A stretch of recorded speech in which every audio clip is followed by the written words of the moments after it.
This is Colin from Debrew, and of course, while you're busy launching your campaigns, we need to look at return on investment, ROI. And in the CPA marketing game, there are various levels of ROI. When you start small, the ROI might be 100 to 1,000%, but as soon as you start scaling, you will notice that the ROI comes down to a specific average. And that's what I want to talk about right now. The KPI, the key performance indicator, is that the ROI has to be a minimum of 30%. So 30% or more.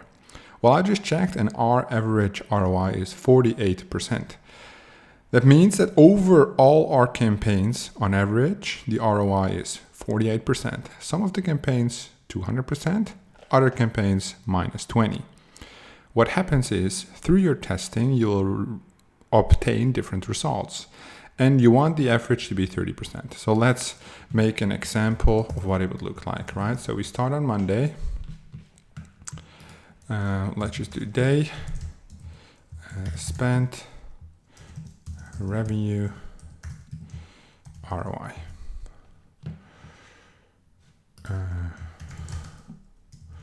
No, we can do ROI here. Okay, so we start Monday. Then we do Monday, Tuesday, we do 1 week.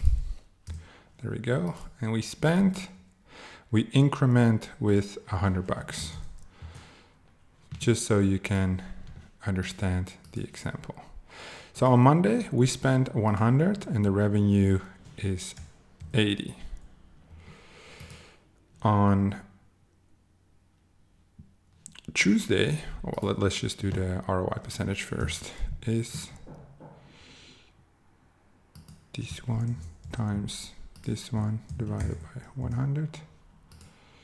Oh, hang on. Might be easier if we go like the percentage.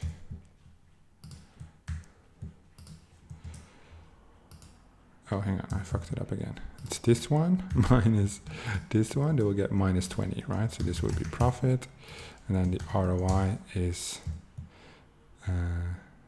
this one in a percentage. So you go to format, and we want the number to be displayed in a percentage. Then it says minus 2000, which is not correct. Fuck it, I'll just type it easier. Minus, format it back to text, plain text, minus 20%. All right. So your first day, it's okay. It started off well. You have minus 20. Then on the next day, you do 100 again, and here you get 120 back, and here 150. So this would be 20% ROI, and this would be 50% ROI. Then what do we do on Thursday? We decide to double down. We start scaling. And in this example, we're going to scale a little crazy, but it's all good. So we do, let's do 600. So we have 400 profit, which is 200% ROI. That's pretty crazy, because if we look at, we'd have to count the average later, because I didn't format it correctly.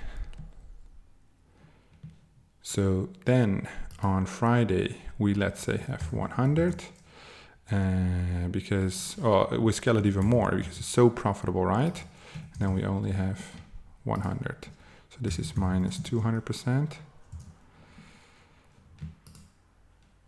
Then we have 100 and 100 because we decide to take it easy. So this is 150, 150, 50%, 50%. Then the ROI here, this makes it 0, 50, 250, 50, 150 divided by 3. So the average would be 50% as the average out of the top of my head. Anyhow, obviously you see that over time, I didn't want to show you this percentage. What I want to show you is that there's ups and downs like always. So let's remove this. What will happen if, let's say, this is test, test, test, the 3-day rule, and then it's kill/scale, scale, scale. scale. Then what you will see is that this is high, high, high, low, low, low, low, loss. This is how it usually looks like. Then when you kill and scale, the ad spend is, let's say, still high. The revenue then is also, or let's say normal, because you're still killing. So this is also normal, and the ROI is break even on that day. And then here, the revenue is everything is high because you're scaling, and then it's rinse and repeat. So based on the days, it would look like this, right? It goes in cycles. So this is like cycle 2, and then we have cycle 3. Wherever the testing begins, it's the cycle. What you have to keep in mind is that the more you scale, the more ROI goes down. Why is that? So more you scale, more ROI goes down. And that has to do with pay-per-click traffic, so paid traffic.